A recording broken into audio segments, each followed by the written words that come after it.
large group session of this workshop. This session is called Caring for Your Young Tree. This morning, Seed Savers Exchange Horticulture and Orchard Advisor Lindsay Lee will be walking us through how to care for your newly grafted tree in the first few years of its life. With that, let me introduce you to Lindsay Lee. Those of you who made it to yesterday's session will already know Lindsay. Lindsay is Seed Savers Exchange's Horticulture and Orchard Advisor. He was the Seed Savers grafting team leader in 1989 when we first planted trees in our heritage orchard. We are lucky to have him here telling us how to care for our newly grafted trees. And Lindsay, I will pass it along to you. Very good. Thank you.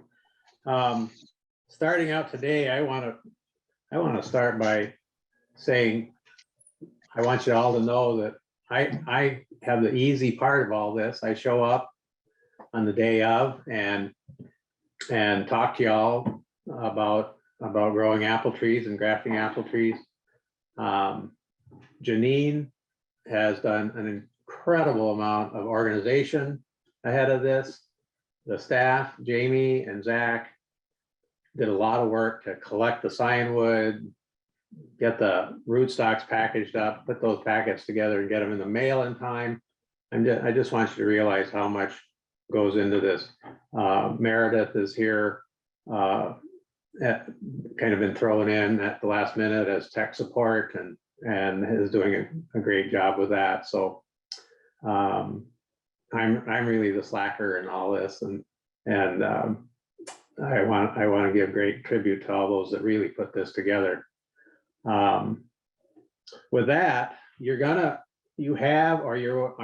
to make some grafts of your own, and I would like you to know exactly what to do with those. You've received a handout called Care for Your New Apple Trees via email, and if you haven't, by all means email us and we'll send it to you.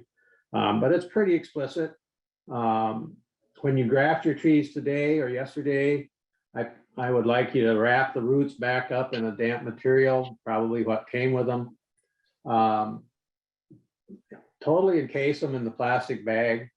If you can, maybe a zip tie or rubber band around the top of it so that it is closed, because these trees are going to like to be in a cool, humid environment for the first so many days.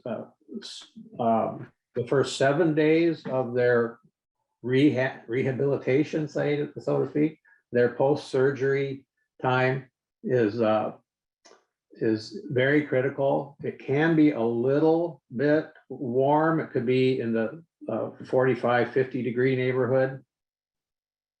And then what that does, these plants, I mean, there's stored energy in that root system, even though it's small, and they start forming callus tissue. That callus tissue has to fill all the voids in your graft union before the cells differentiate, form vascules, and the tree becomes one. So you want to make these conditions just right so that that tree can heal. So 7 days or so in slightly warmer, 45, 50 degree temperatures, and then cool it down 34 to 40 degrees if you can. And at that temperature, you can store them quite a while. We have participants today from all over the country.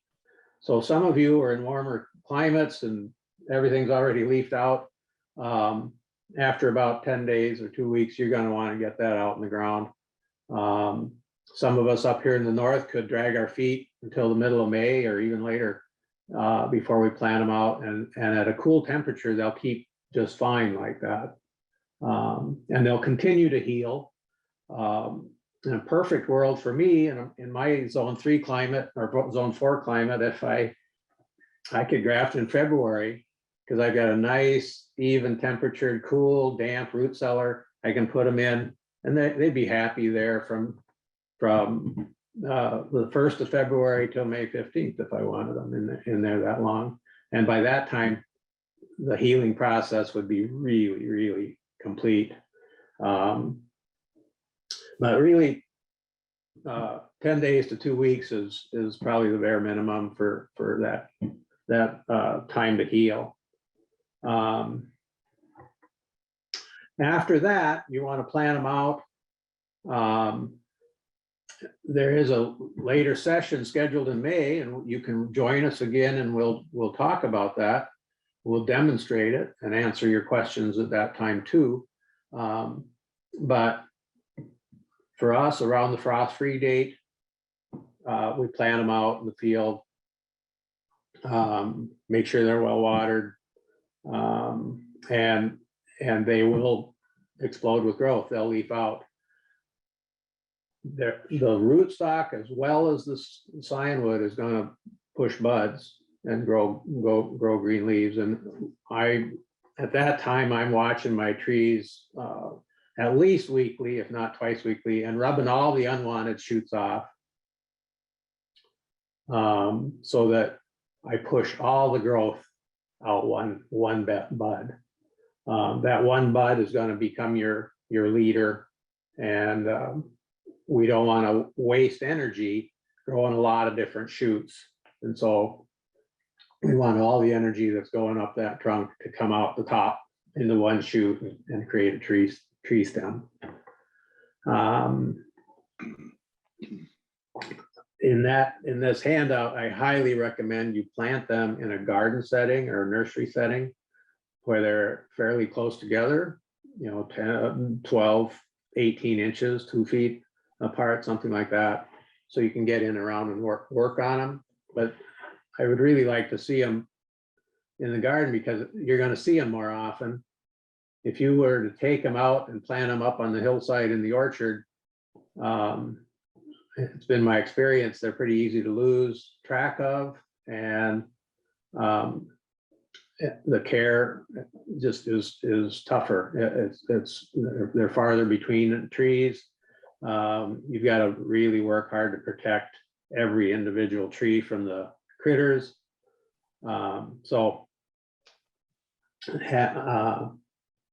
the easiest thing for me is just put them in a row in the garden, put a little rabbit fence around them, and there I can just eat. When I'm out to grab a few carrots for lunch, I can rub excess shoots off, and it's pretty simple that way, pretty convenient.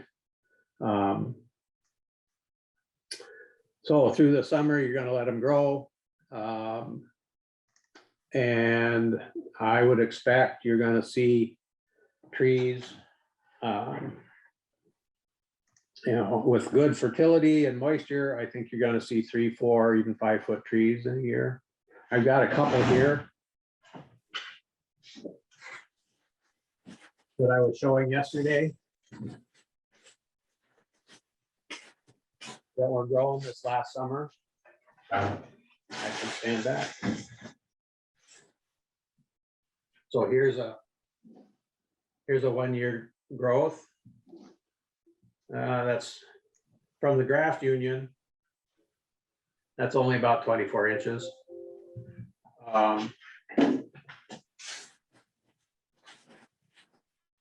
Another one here. This one did a little better. Here's the graft union. Oh no, 30 inches. So that's what I think you'll see at the end of the first season. So what we're talking about is training a tree to do what we want. Just as simply removing all but one shoot is the first step. And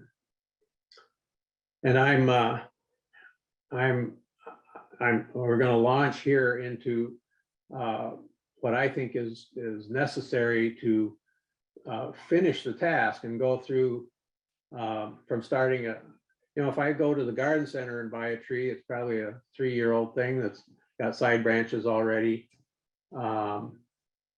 You've got an opportunity here to start a tree from scratch. And I want to talk to you a little bit about where we're going with that, what we want to make, how we want to shape that tree, because it's up to you. I have a friend that says he likes to let the tree decide how it wants to be, and I'm totally opposite of that. I think we are responsible for those trees. And I'll show you why here. And if with that, if we could show a slide, I've got a couple pictures to show you.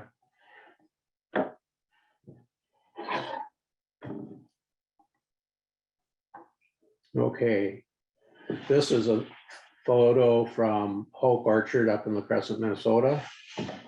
And it's what it's showing is a modified scaffold shaped tree. And you can see there at about 30, 32, 36 inches, somewhere like that, 36 inches off the ground, there's a scaffold. That means a layer of horizontal branches.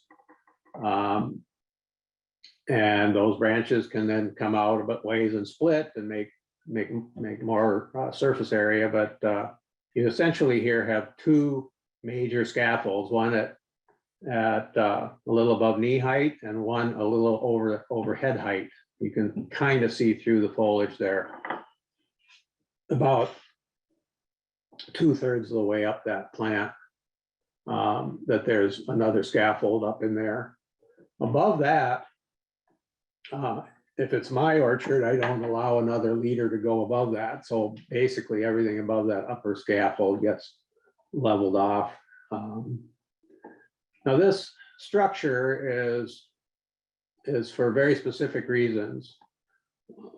First of all, I need to talk to you about crotch angle, and a lot of trees left alone will grow narrow crotches. A wide crotch angle, like 45 to 60 degrees is perfect. Think about the angle that we position our solar panels. These trees are solar collectors. And what we're doing is shaping the tree so that it collects as much sun as possible and that it's open so wind can blow through it. The faster a tree dries off in the morning after the heavy dew, the less disease problem you'll have. Diseases like cedar apple rust and scab only start when the temperature is so high and the tree stays wet for an hour too long in the morning. So we want an open tree. We want a widespread crotch angle so that we have a good solar collection angle on those branches. And by doing this, what we accomplish by doing this is that we can produce fruit throughout the whole tree. Not if I just let a tree grow, and you'll see this if you're driving down the road and see a wild tree that's just bushy, you'll see fruit out on the outer edge of it. In fact, the center of it oftentimes hardly has a few leaves. So we want to make the whole tree into a production mechanism. So let's go to another slide. Yeah, here's a tree that has no central leader whatsoever. And I'm not saying this is a prime example. I'm saying this is a tree that's kind of been recovered. So I'm not going to dwell on it too long, but you don't need a central leader in a tree. There's a lot of misconception about that out there. Let's go to another slide. Here we go. We always get questions about old trees. Well, here's a stump, and this is in an old heritage orchard over by Milwaukee, and it's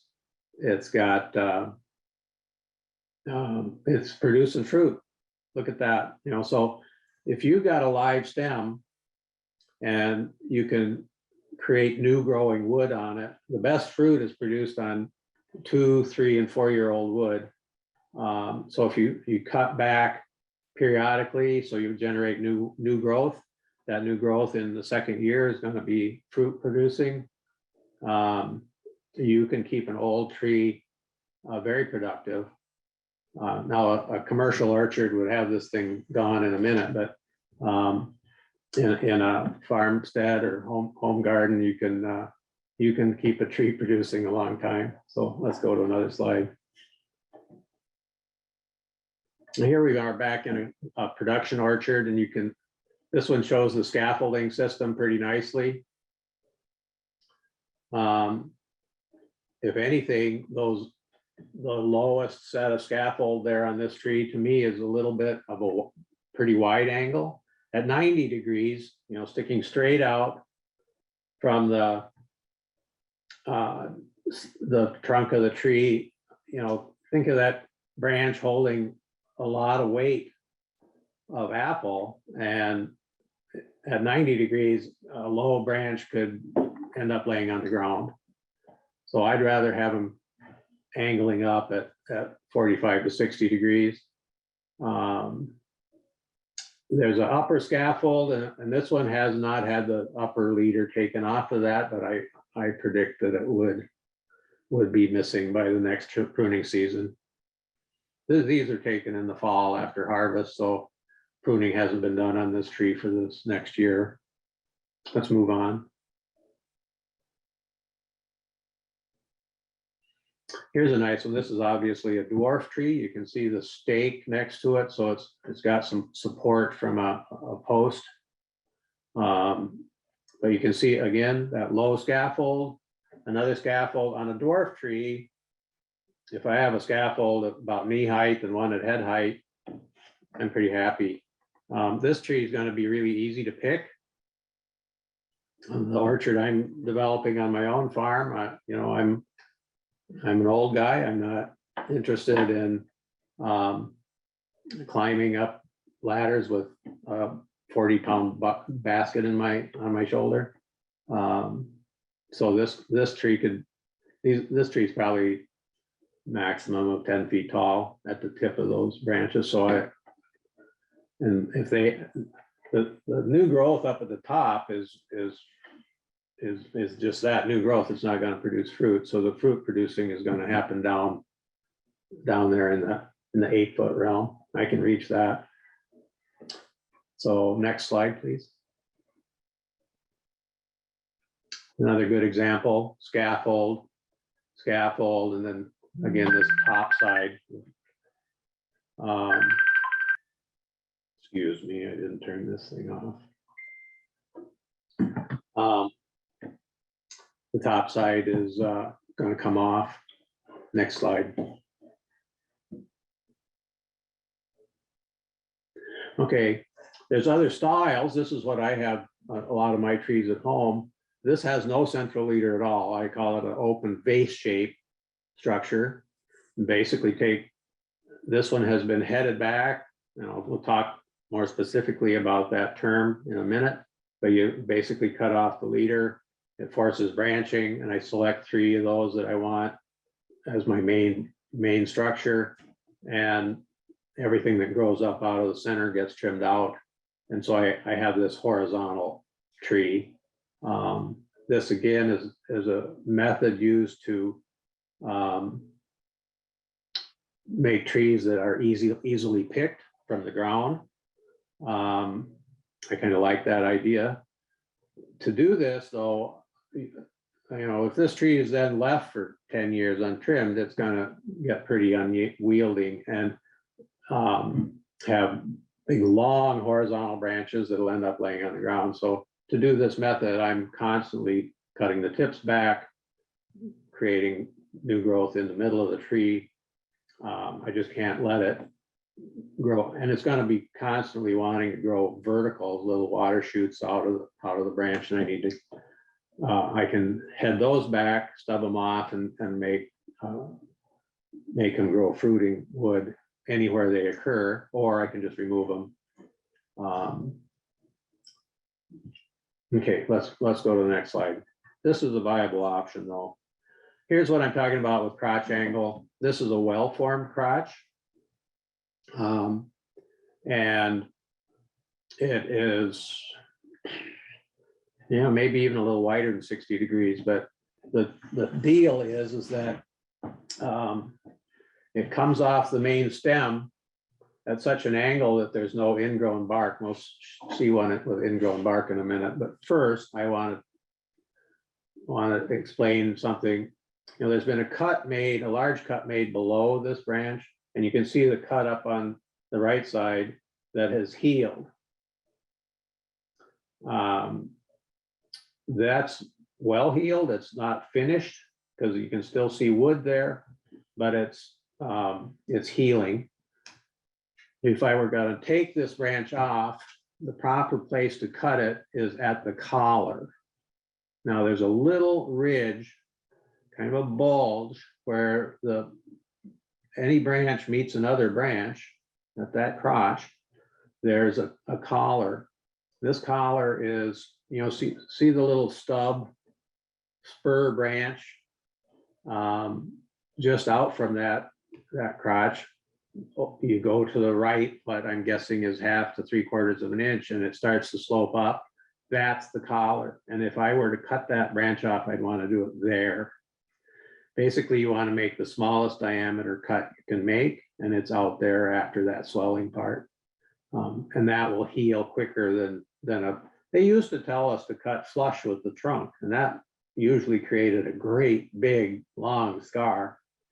Whereas if I go out, you know, 1/2, 3/4 of an inch from the trunk and cut at that collar, I've got a cut that's going to heal more quickly. Okay, next slide. Here again, these are on super dwarf trees, but they're at 90-degree angles, and I'm a little worried about, you know, bushel apples is 40 pounds, so a branch can easily produce a bushel of apples. So you put your arm out at full length and hold 40 pounds and tell me how it feels. I think it'd be better if those branches were upright a little more. So next slide. Here's what I'm talking about. This is a crotch that's too narrow, and actually probably 2 of them. This orchard, I wandered all over it trying to find a crotch angle that was too narrow, so it was a little difficult. This guy knows his trees and knows his pruning. But what happens is down in that crotch, you see that little bulge of bark that's rough, and what you do with an ingrown, with a narrow crotch angle, you get what's called ingrown bark. And let's go to the next slide, because I've got a couple of these in here. This has two aspects to. There's a pig under that tree. There's a little ingrown bark showing in the narrow crotch angle at the base of this, but also if you have 3 stems coming out of the same place, it kind of splits the thing into 2 narrow crotches. And so that branch that's coming out of the middle there is just really a problem. So it should have been taken out when it was the size of a pipe cleaner. And so that's producing 2 sets of ingrown bark in behind this one branch. So this whole structure system, if it ever holds much weight, is going to rip off the tree. And I've got an example of that coming up in another slide or so. So let's go on. Okay, here's a wide crotch angle. Now this is an old tree that was headed back and grown as an open base shape long time ago. But those are wide crotches, and they see how smooth they are. That bark is contiguous. Now let's see the next slide. Well, here's another one that's pretty good. Nice and wide angle. And this tree could live to be 100 years old, and that crotch is in no danger. Okay, next slide. Here's one that has what I'm talking about, ingrown bark. And you can see the joint of this, the crack going down through that crotch is going, I'd say 3/4 of the way down that union, right down to there. So that's not hardly attached to the main body of the tree. And look at that thing, that's a 5-6 inch diameter trunk. That thing has the potential of holding 10 bushels of apples out there. So let's look at the next slide, because this is what'll happen if it has ingrowth. They're just hardly attached. And your tree will rip apart when it has a good load on it. So this is what I want to talk to you about. Shaping your trees intentionally, have a clear idea how you want to shape it when it's this little, when you're just starting from scratch, so you can shape the tree the way you want it to suit your needs. It's really easier said than done, but no, I take that back. It is easily done if you understand how to shape a tree. So let's go on. I think there might be another. Yeah, here's an example of an overloaded branch. But again, a very good reason to shape these trees well, because if this one should have been thin. They say to put a fist between each apple. That's a lot of work. A lot of people don't bother with it. Commercial or orchards thin chemically, but if you have a lot of fruit set like this, you'll have small apples. If you thin them to where they're all 4 inches apart, you're going to have big fruit. Next slide. Again, this is a serious overproduction on one branch, but it's the reason we want to prune properly and have sturdy structures. Next slide. Well, with that, I think this is the light at the end of the tunnel. This is the prize. We want to grow some really beautiful fruit. One fruit tree will produce so much fruit. I guarantee you'll be sharing it with everybody you know. So this is a lovely endeavor we're in here this weekend. Okay, I think I don't know. I don't recall if there's other slides here or not, but oh yeah. There again, this is what we're heading for. Next slide. Yeah. Oh yeah, here's the gate to Seed Savers Orchard, and that visitors welcome, I think, is important to put out there. If you're ever in the neighborhood, by all means stop by. If you want to talk to us about the orchard, let Jamie or I know, and we'll meet you there. There's a lot of fruit history out there and in the fall, I mean, coming here soon, you're going to be able to walk it. And this last spring was the most bloom-filled orchard I've ever seen, and we had a good fruit set. But you come anytime after the end of July, and there's fruit for the tasting. So anyway, just a plug. Come by when you can. Oh, I mentioned yesterday in the class, backup one. This is where modern fruit production is going. This is a high density orchard that you look at those trees, they're a foot apart.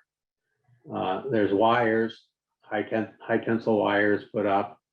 This whole thing will end up being about 8 feet tall, maybe 10, but and just pruned into a wall. It just makes maintenance really simple, because everything that grows out into the aisle you prune off. But good heavens, these are thick. I would say this is something more like 2,000 trees per acre. But again, there was a question yesterday about this, and dwarfed trees, the dwarf rootstocks, do not live as long as a standard. So this whole thing will produce fruit like crazy for the next 10, 15 years, but then I talked to one big commercial orchardist that was using these systems, and he replaced 1/5 of the orchard every other year. So it's a different system, but okay, we can move on. These again are dwarf trees that you can see a fence that's supporting them. Anything smaller than these M7s that you're grafting with now would need support. And this particular fellow, this is Hope Orchard again, and once they've harvested, they run the hogs in to clean up the windfalls and grub out weeds. Okay, next. Here's a tree in my own orchard that's pruned as an open vase shape. As I'm looking at it to think about starting to prune, I'm seeing a lot of strong vertical growth, and I want to work against that. So I'm going to make cuts that are, I'm basically going to cut out a lot of that upward growth. So let's look at the next one. When I cut, here's a stem that's coming off the tree and it's sweeping upward. I want my growth to continue out laterally. What I'm pointing at there is an outside bud. The next bud down that stem is on the top side of the branch. And if I cut to that one, I'm going to force a twig to grow straight up, and it'll be very vigorous. It's not what I want. So if I cut to that outside bud, the next year's growth will come out laterally. Okay, so that's just a little technique I can use to help shape the tree. Next slide. So there I've made the cut just a little beyond, like a 1/4 inch past that bud. Next slide. Here I've been working on it a bit, and you can see almost everything going vertically. I've cut. I also take off most anything that's growing out the bottom of the branch, because those are going to be shaded and they tend not to produce much. Okay, next slide. There's my finished product. A little heavy-handed, but this is a young tree and I'm working on giving it a basic shape. This set was taken probably 5 years ago, and it's a much sturdier tree now and starting to produce pretty well. And I can just about harvest everything from the ground. Okay, next slide. That is the end of the slides. Okay, yeah, very good. Okay, so let's get rid of these. All right, thank you, Lindsay. And we are ready to start our Q&A session. We have a lot of questions that have already come in through the chat, so I will begin to ask those. If you have questions, please feel free to type them in the chat at any time, and I will ask them to Lindsay. If you'd rather ask the question directly, there's a raise hand icon at the bottom of your screen. Click that. I'll see you have your hand raised, and I can call on you to ask your question. So Lindsay, the first couple of questions have to do with graft healing, the storage for graft healing. First question is simply, do you put all 5 of these back together in the same bag, or do they need to be separated? Yeah, get all my crops together. Same bag is fine. Important part is cover the roots with that bedding that was in there. Somebody yesterday lived in a warm climate, and evidently the newsprint had molded a little bit. So by all means, throw that away, rinse them off, wet some new newspaper, get it around it. And then, but the roots need to be kept damp. And I like to do this. I come all the way up here to the top and twist tie or rubber band the top closed, because that keeps humidity in there with the graft union. So the whole tree is in the bag. And that, I don't know, my refrigerator is not this big, but I'll put this in my root cellar or well pit or garage. My garage is a pretty nice even temperature right now. Anywhere I can meet those temperature needs. And so was that the question? Yeah, and in fact, there are a couple more questions related to what you just said, asking if the refrigerator is a good place to store these, and if that is preferred or if something else would be preferred. Refrigerator is fine. It's at the low end of the temperature range. I don't know, maybe people keep theirs differently than mine. But yeah, I know the uppermost shelf in my fridge is up around 40, and that would be fine.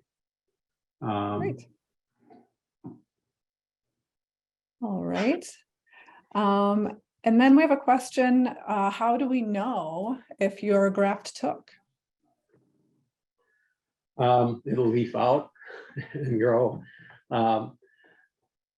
If you have had a good long period of storage time, when you pull one of these out, this was only grafted yesterday, but this tape is somewhat clear and you can see the graft union through it vaguely. But if you had a really good long storage period and they've done well, you'll see a little white line of callus tissue right at the cut edge of that graft union. If you don't, and it's been 2 weeks, I'd still plan it out, because they'll probably hurry up and make and knit and grow for you. But you know, sometimes if I've done a graft union in the end of February and I'm planting it out 1st of May, I'll see a little callus line in there. So in a perfect world, you know, I think with good storage, I'd rather store them longer than shorter. So for me to make a graft in February and plant it in May is really wonderful, because I've got this nice humid root cellar to store them in. Yeah. Let's see. Oh, we have a question about removing all of the buds. So you talked about wanting to remove buds, but does that limit photosynthesis, and could that harm the plant? Right, and we'll talk to you a little more about this one in a bit when we talk about shaping the young tree. But early on, I want to put we're working with a tree. Pull this poor guy back out. That has limited reserves. This root system that I'm holding here has all the reserves it's going to start out with, because you're going to plant it and it's going to start growing right away. So it's not set new root into the soil yet. It will within a week, but right away these all start leafing out, and below the graft all these buds are going to grow. I'm looking at that. There's like 8 of them, 8 buds below this graft union. So when they all break bud, and the younger they are, the better. I can just rub them off. No tools needed. You just rub them off. Above the graft, I let those grow just until I can determine that one of them's the leader of the pack. And as soon as one of them shows dominance over the others, I take all the others off. Okay, and then we'll show you, I think we have a session scheduled in June where we talk about this budding, and we'll go over this again. But at that time, I take that new shoot and I tape it to the leftover part of this graft stick, so that it turns it really upright. So when the tree is fully grown, you won't even see a little crook in the stem. I mean, you can let it sweep out to the side, and some people do, but I prefer a straight stem. Right. You mentioned yesterday that it's a lot of work to plant in pots, but for some people, that's the only option they have at this point. What kind of soil should be used in a pot? Yeah, it's a big question. I have a lot of experience with it. I spent my whole career working and running nurseries. And your potting, I would use essentially a soilless potting mix. and you want that potting mix to drain readily. I would say in a nice big pot for a tree, you know, you don't want an oversized pot yet. I mentioned my Asian pears that I had for 25 years. Well, they gradually went into bigger and bigger pots until they were in 20-gallon pots and I could barely move them. But for that I used potting mix, maybe a little compost mixed in with it. But you want to design your soil so they drain quickly. Roots need air too. They just don't need it in the quantity that those of us that live above the soil need. So you need, I'd say any good potting mix, you want it to drain so that it'd be nice if it drained slow enough that you could water every other day. That all depends on how far the tree is rooted in. If the tree's been in there long enough and it's root bound, you're gonna have to water every day. If the tree is big enough, it's got a lot of leaf, it's gonna need more water. If you just planted it and it hasn't even leafed out yet, water it and don't water it again until you see growth. And the tree, I always said I make my plants ask for water and then I give it to them. So just a well-drained potting mix. Adding sand to a potting mix just plugs up the holes.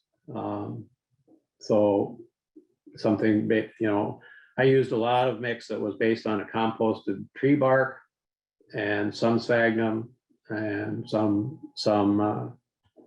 perlite. There's so many mixes out there. It's hard. We can't really discuss them all here today, but you want something that drains through, and you don't want your trees growing in a bog.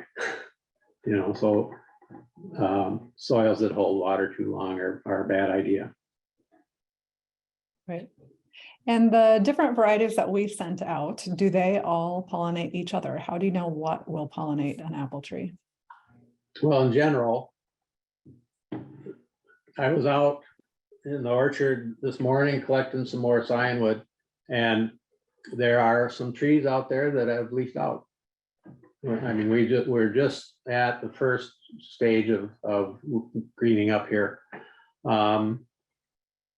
And I didn't look at tags, but I would bet those are some of the early apples. So there's early, mid, and late season apples, and there's early, mid, and late season bloomers.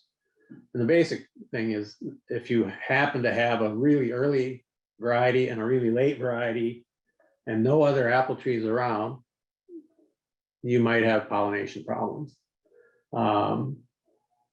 I generally don't worry about it.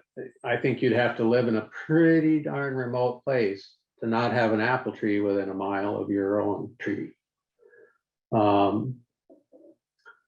A lot of commercial orchards plant a crab apple in the mix once in a while because they're prolific bloomers, and that can work as a pollinator. I think if you live near any other trees, I bet I wouldn't hesitate on a farmstead in Iowa to plant an apple tree, a single, because one of my neighbors is going to have a tree that blooms at the same time. It'd be hard to be in a place that didn't have pollinators around. But I think the pollination issue needs a lot of attention if I'm going to plant 40 acres of one variety. Then I need to make sure there's another variety in there that blooms at the same time. But for farmstead use, I don't worry about it. And how close do those pollinators have to be? Or how far does a bee fly?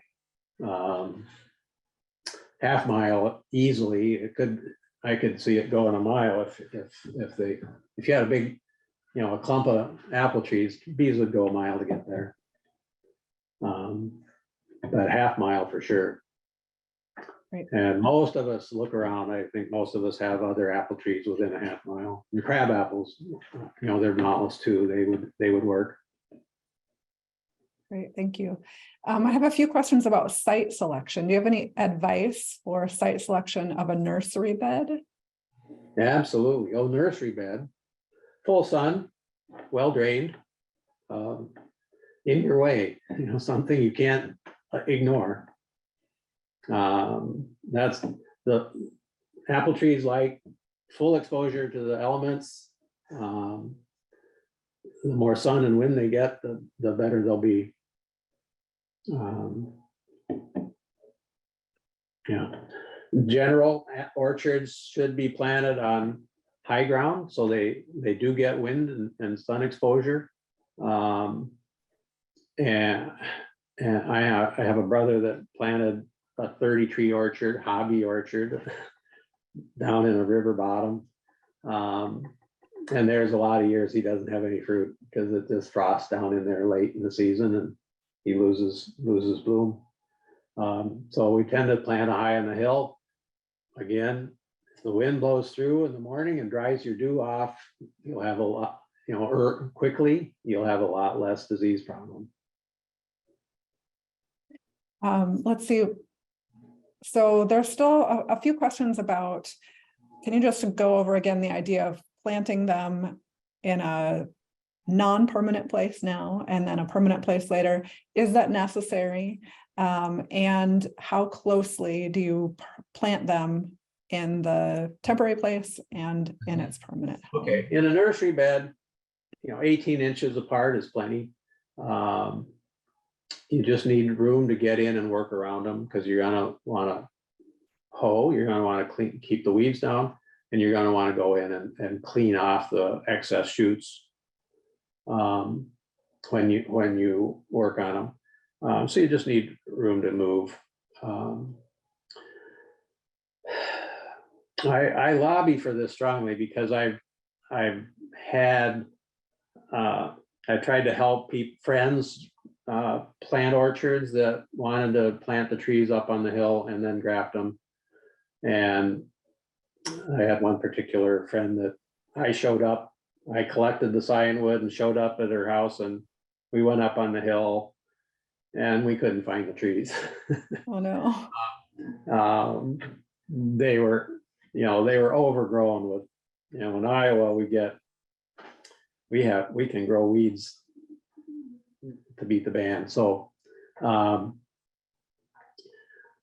just, from experiences like that, I feel like it's better to have them in a place where you can keep an eye on them. I also, growing up, working in nurseries all my life, digging a tree and moving it is no big deal.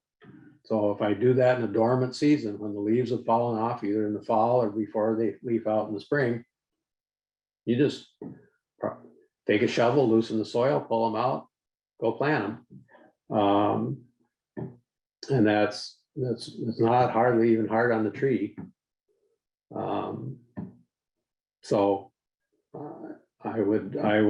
I just think that's easier than having to maintain diffused trees up on the hillside or wherever you've got them planted. I've got a young orchard up on the hill behind my place right now and the trees are 8-9 years old, and I still have a hard time getting up there and taking care of them. They kind of got a prairie planting around them, and I have had, all last summer I said, I got to get up there and get that beat back so that the tree can have all the moisture in that particular soil plot, and it's still on my list. So I just know how things go. Yeah. And that's why I recommend the nursery bed approach. If I grow a 2-year-old tree, then I'm going out there with something with branches on it, and it's ready to really take off, and I can start shaping it right away. And it looks like something out there.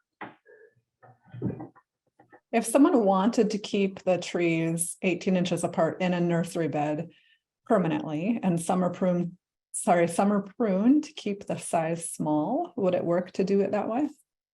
Especially if you put them on a dwarfing rootstock. We have a trellis system started here at Seed Savers for our backup trees. And those trees are planted about 3 feet apart. And you could go closer, but those are on mostly on bud 9, but there's a lot of other rootstocks that are in that small size range. Bud 9 is going to make a 8 foot, 9 foot tree. And if I was, you've been listening to me long enough, I'm sure you realize I'm an aggressive pruner. And if I had a bud 9 that I wanted to keep at 6 feet, I could do that. But mostly they're going to be growing on 8 foot trellises. But that I wouldn't try that even on an M7. You'd be doing a lot of cutting. And how long should they be in their nursery bed before you dig them and move them? And is that the same timing if you're starting off in pots before moving to their permanent home? Okay, first, the nursery bed, I would grow 1 to 2 years and no more. You get bigger than a 3, get a 3 year or older tree, and it gets to be a lot more work to move it. A 2-year-old tree, I can with a nice sharp shovel, I can have that out of the ground in a minute. So, as far as pots, once the nursery industry has been somewhat revolutionized by potted trees, meaning I can plant a tree anytime. If it's in a pot and it's established in the pot, meaning the soil will stay on it. When I pull it out of the pot, I can plant that tree anytime. One cautionary note, another thing we've learned after years of containerized trees is that as soon as they start getting the least bit root bound, those roots are all right there in this bucket. And a lot of them are doing this. They're going around and around the trunk. And if we just plop that in the ground, some of them keep going around. Well, you've got a root that's circling the trunk. Well, all the root's what's it gonna do? It's gonna get fatter and fatter. And when that root becomes 8 inches diameter, it could strangle the trunk. So if you got a tree coming out of a pot that's got any root bound tendency at all, you take an old saw and you cut in. If this is my tree pot, I make 3 cuts almost to the middle, because I'm just basically interrupting those circling roots. And this is the American Nursery Standards recommendation now, to cut deeply on 3 sides of a pot before you plant it, so that you avoid the encircling root syndrome, because they'll literally strangle themselves. Oh. When you do transplant them, how do you know how far out and how far under you need to dig so you don't injure the roots? You're going to injure some root. I would go. There are written nursery standards about this too. But if you've got, say, you've got an inch diameter trunk after 2 years, you would want to start a foot out from the trunk all the way around, and that'll give you 90% of the root system. You'll never get it all, and you want to be reasonable. You don't want to be digging 3 feet out for a little 1-inch tree, but you can feel. I spent a number of years working in nurseries where we dug trees by hand back in the day, and you can kind of feel your way around the root system. With bare rooting, you turn the shovel toward the tree and you loosen the soil as you go, and you'll find there are very few roots growing down. Most, 90 85–90% of the root system is horizontal, right under the surface, in the top 8–10 inches of soil. So basically, you go out a foot, you go down 10 inches, it'll start loosening up. You might have to dig away on one side, so you're going to shovel under for any downward facing roots. But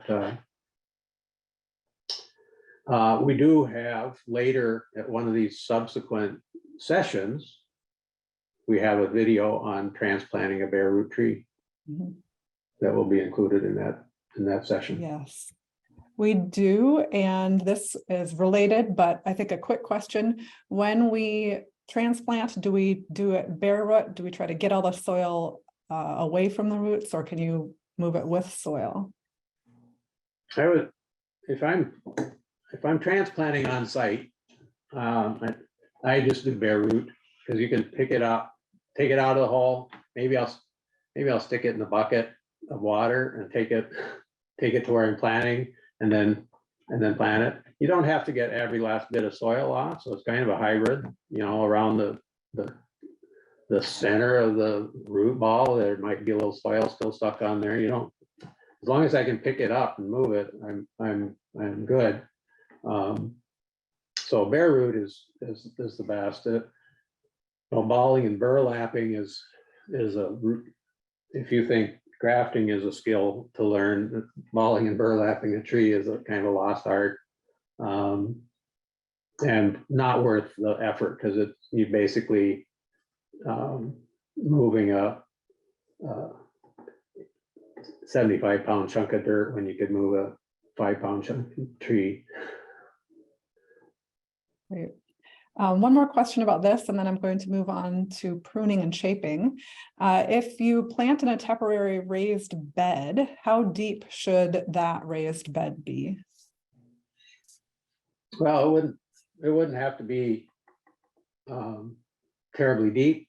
A 10-inch bed would be fine. These roots, 6 inches. Like I said, most of your root system is going to go horizontal.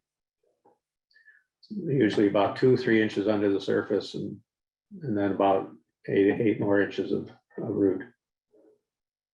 Right. Moving on to some pruning and shaping questions. What do you feel is the best method for branch spreading? We're seeing weights hanging off the ends of branches, double Y spreaders, etc. Right. Great question. I talked extensively about crotch angle, and again, it's your choice.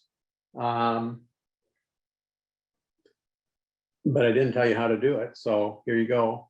There's a number of methods on those open base shaped trees. Here you go. We can use a spreader. This is a homemade, made out of a piece of wooden lath with deep narrow notches cut in it, and I can spread out a branch with that. Okay, that's simple. If I've got my open base shape structure I want, I've got no central leader to brace it to. So then I might want to tie it down, and people do all kinds of things. You set a brick down there on the ground and tie a string up to it. I knew a guy that made little weights out of Dixie cups and cement and an eye hook or a piece of wire that he'd hang on a branch to bring it down. So without a central leader, you have nothing to brace to, so you have to weight it or tie it down. With a central leader, here I've got, you make your own. They're really easy, cheap. You can buy store-boughts of these too, but that one's too big. But I can just simply brace it in there to spread it out.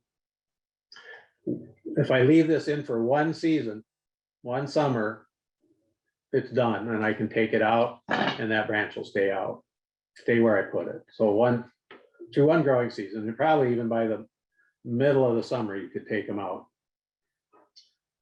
Is there a best time to put them on? We put them on while we're pruning. So I would say, we around here start pruning in February, a lot of it in March, a little bit of it in April. So that's the best time to put them in, because you're thinking about the shape of the tree. And that's when you want to be doing that work. Okay, as long as I've got this here, I brought this piece in as an example. I'm going to stand up and stand back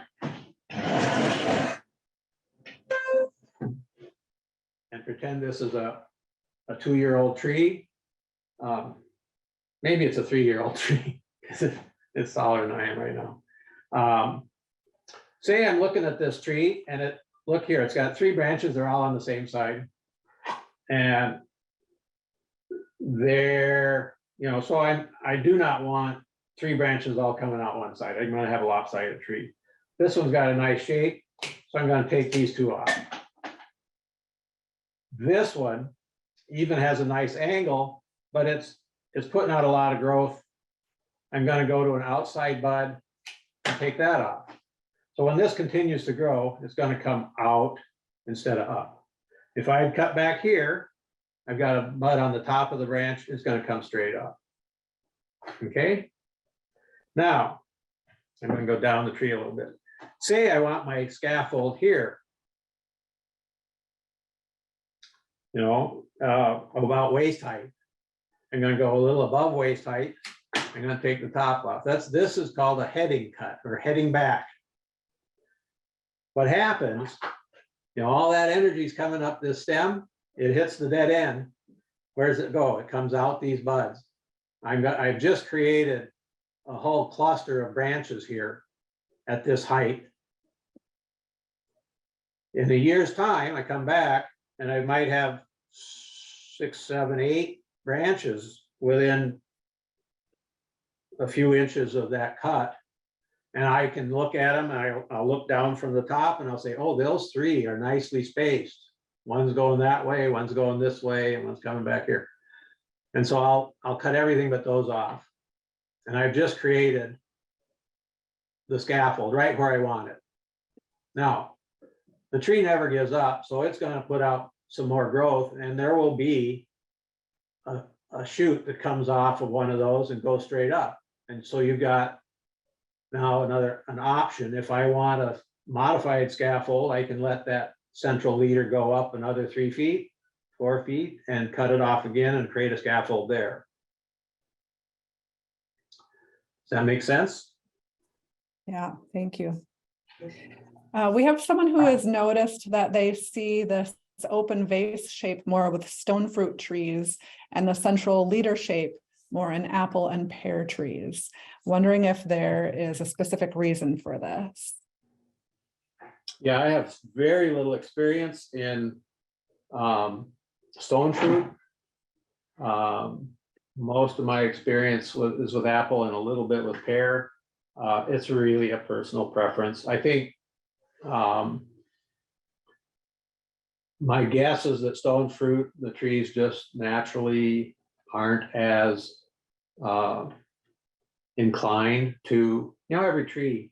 If I can look at an elm tree from a mile away and tell you it's an elm because of the classic shape it takes, or a bur oak, so you look at an apple, a pear tree really wants to grow vertically. So an apple tends to, some varieties really do spread, but others want to grow upright. But I'm guessing that stone fruit are more bushy in their structure. And that's just a matter of kind of playing with their nature, working with it instead of fighting it. Right. When pruning, do you treat the cuts with anything to help them heal? Not at all. This was proven to be detrimental to trees on wounds. If I put a wound dressing on it, I hold moisture in, and that can help rot the wood. Yeah. Great, thank you. Someone's saying that they have, let's see. Okay, if you have a branch that is structurally not in a good place, but it's already 4 to 6 inches in diameter, is it too late to remove it? Are you inviting disease by pruning out a branch that large? Okay, no, it's not too late. Never too late to make a good cut. That said, I want to impress on you that here's what I call the rule of thumb. If you understand the shape you want to make your tree, and you understand the cuts you need to do to make that, you can train a tree with never making a cut on a branch bigger than your thumb's diameter. So on this piece, this is still smaller than my thumb, and I can cut this branch off a tree. No problem. This cut will heal in one season. If I wait and take it off when it's 3 inches, well, it's going to take 3-4 years to heal over. There I have an opportunity for disease to set in, mostly just rot into the wood. So it makes sense to make all your cuts as the tree is growing when they're smaller than your thumb. To do that, all I need is a pair of clippers and maybe a lopper. If you get to where you're making trimming, cutting branches that are big, then you need a pruning saw or maybe a chainsaw even. You can take a big branch off, and if it's in the wrong place, or it's damaged or broken or anything like that, you should take it off. Be careful in taking heavy wood off. You make a three stroke cut. You know this. You cut. If I want my cut here, I come out a little ways, and I cut in from the bottom a little bit.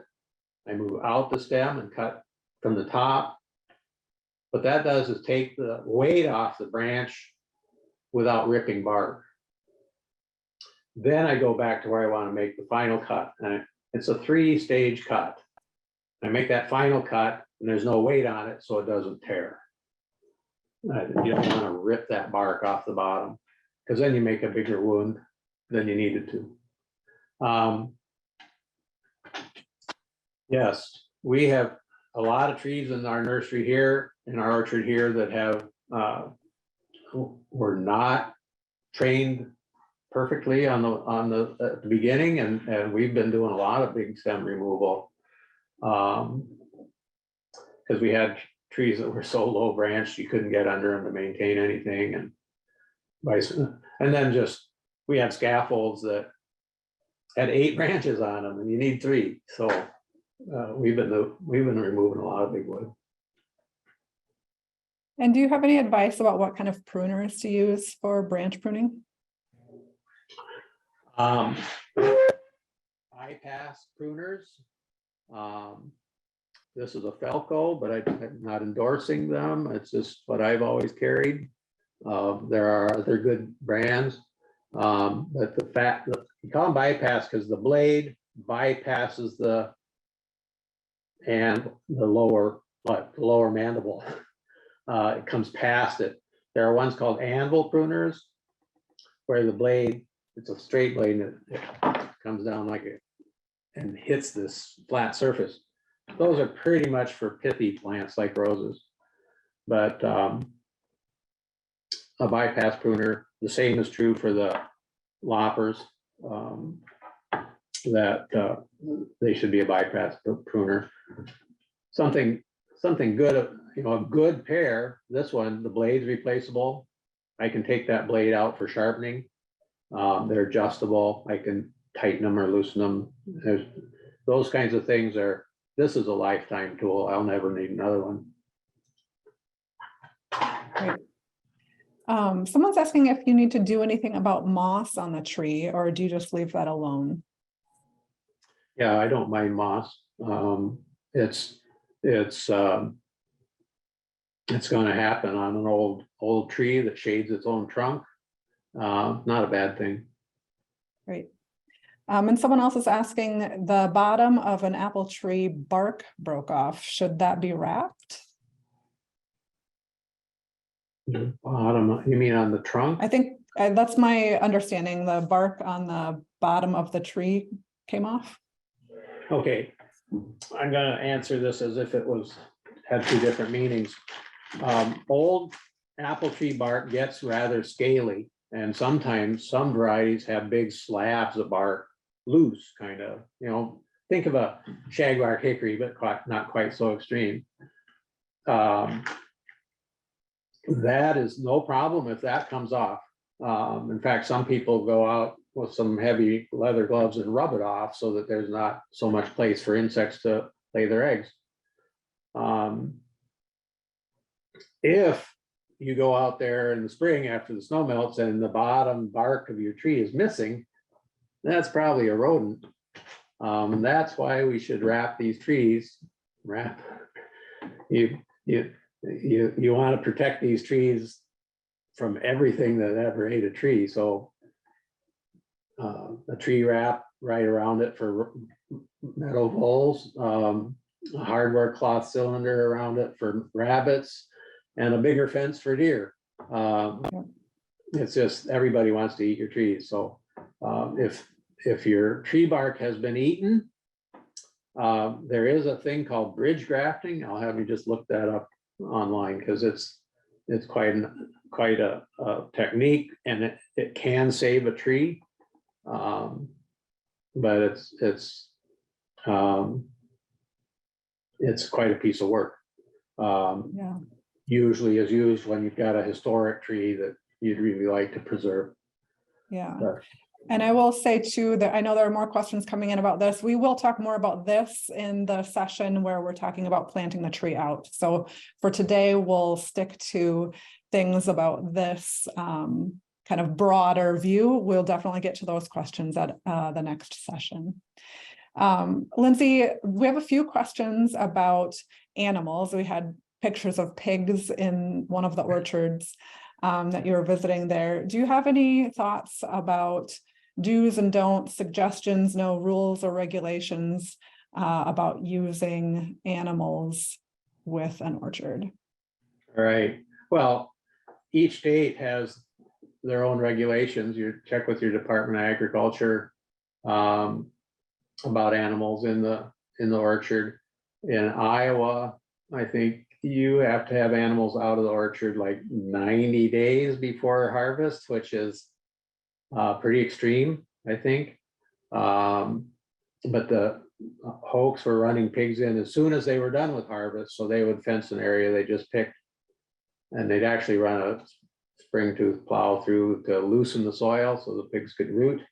And so you go there, with the fall to buy apples, you can buy your pork chops too. But I think chickens are poultry is very valuable in the orchard as far as pest control. But you want to check with your state agencies to see what's allowed. If it's your own orchard, I think you can, if you're not selling it, I think you can do what you want. I know, just, I don't want to pick up a lot of fruit off the ground that's been laying in manure. Even though I do wash my fruit, but I have methods. I do hand pick off the tree, and there's very little risk there. And when I collect for cider in the fall, I put big tarps down. I shake the tree branch by branch, and then I, so I'm pretty safe there too. I'm not getting contamination off the ground. Great, thank you. Do you have thoughts or advice about what to grow around an apple tree? We have questions about whether there should be grass there, mulch, clover, anything like that. Yes, I feel strongly about this. The thing you don't want is turf. Turf grasses that form a sod really are aggressive water hounds, and you say we get a half inch of rain and they get it all. So you really need the heavy soaker rains to be worthwhile for your tree. So it'd be better if you don't have sod forming turf grasses under your trees. I know people that keep clear under the tree by mulching or tillage or whatever. I like the idea of a cover crop system where you've got a plant community, not a single variety, but a plant community. Say some clovers, say some, think of anything that has a broad leaf that would shade the soil, but that has more of a carrot taproot. I think burdock would be a perfect one if it didn't make those darn burrs. Broadleaf plants that'll shade the soil and not be water hounds. There's quite a few things that would work for that. And clover is an easy one, but I'm sure there's a lot of gardeners in the group. Think of your garden and think, you got to be a little bit shade tolerant too. Right. So we have about 12 minutes left and I have just a couple more questions. If you have any further questions that I haven't asked yet, please make sure to put them in the chat now and we'll try to get to them. Meanwhile, Lindsay, do you have any suggestions about reference books for people who want to read more?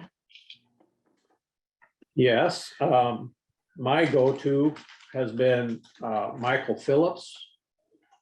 He has written 2 books, one the Apple Grower, I believe, and one called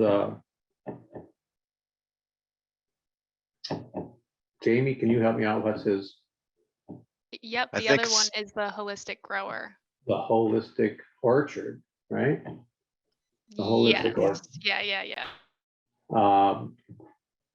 He is a small producer out east, but he's very observant. And if you want to grow a very environmentally conscious orchard, there's your source. Those are very excellent books.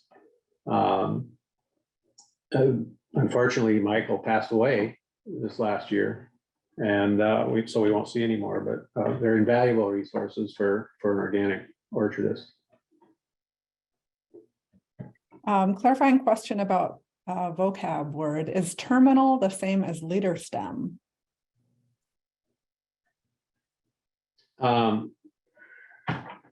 Terminal is just the end. The terminal bud is here, but like this is my tree. Once I get above the branch structure and I've got a dominant upright, that's my leader. Okay, that's it. So good terminology. It's good to have it clear. Thank you. And what can you tell us about pests? We have questions about ways to prevent pests and how to maintain that. Right. My theory, my working theory is that there's a lot you can do before you ever consider spraying an insect in the orchard. First of all, it's just culturally. I spoke earlier about putting your trees in a well-ventilated, sunny spot. And that's gonna go a long way to keeping your trees clean. If you keep your orchard cleaned up too, as far as picking up windfalls. Windfalls are simply a vehicle to complete the life cycle of your insects that lay eggs on the fruit and have larvae in the fruit. That fruit falls to the ground and then the larva crawls out and spends the winter in the soil.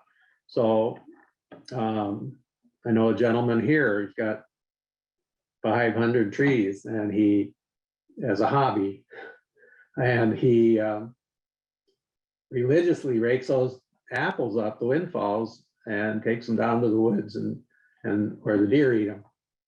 And Vern has some of the cleanest fruit I've seen. Now, some of his varieties are disease resistant.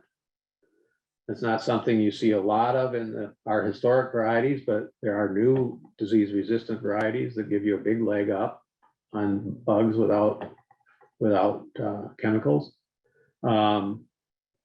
So just those two things, site location and tidiness in the orchard are good.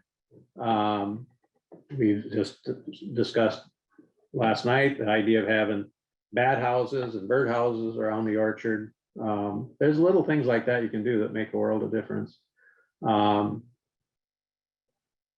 If you do get to where you're having pest problems, I would highly recommend looking into the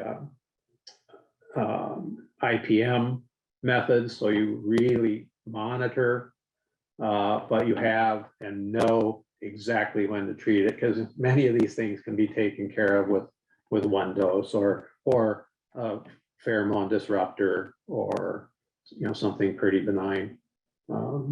So and again, it's a topic that's pretty huge, but I think by doing a good job culturally first, you're going to just avoid a lot of your problems. Great. And do you have any advice on preventing cedar apple rust? Move.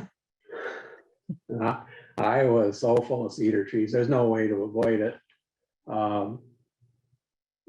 Have your apple trees dry off within an hour of sunrise in the morning. There again, the cedar apple rust won't grow unless it's been at a certain temperature on a wet leaf or apple for a certain amount of time. And I don't know those temperatures and timing right, but if that apple tree dries off within an hour of sunrise every morning, I don't think you're going to see it.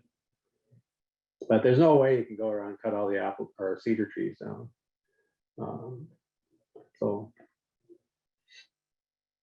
Let's see, I just got a question coming in. Someone says they have a Cox orange pippin that has set fruit well the last couple of years, but something comes up and removes all the fruit before it's ripe. Gone completely overnight, not half eaten and dropped. Could it be raccoons? Any suggestions? Maybe a trail cam. I know I have friends up north that have trouble with bears coming and cleaning a tree off. So yeah, critters can do that kind of thing to you. It's good to know, even with insect pests, you really want to know what they are before you have a solution. So if it's raccoons, trapping them out is kind of a big project, but you can reduce population a little bit. I don't know, there's no fencing that would keep a coon out. All right, I have one final question here. How soon can we expect these trees to start producing? Oh, the more dwarfing the rootstock, the quicker. They call dwarfing rootstocks precocious trees. They'll on a super dwarf, they might produce in 2-3 years. On a standard, they might produce in 5 to 7 years. These M7s, it should be 3 to 5 years. I'm one of these guys. I take the fruit off on a young tree. I don't want a young tree putting energy into a fruit yet. If I'm tempted, it's a new variety, I might leave one apple on there so that I can enjoy that. But I like the tree to be well established and well shaped. I want to put all that growth into wood first, and once I get the tree shaped, then I'll go ahead and let it start producing fruit. To the extent that on a little tree, it doesn't take long to go out there and pluck everything off. So I had there's an elderly gentleman out west of here that I used to squeeze cider with in the fall, and he was in his mid-80s, and I went out there one day and he said, I just planted 10 new apple trees, and he said, if I keep all the fruit picked off of those for the first 5 years, will that give them a better start? And I said, well, yes, it will. Albert, I think that'll do be just fine, a good plan. He didn't end up staying on the farm that long, but it was a good try. Thank you for all of this, Lindsay. Do you have any final thoughts you'd like to leave people with?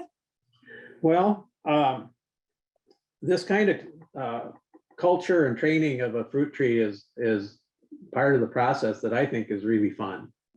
When I plant a young tree out, head it back, I've decided, I have control of it. And it's fun then in 5-10 years to say, oh man, we had the right idea here.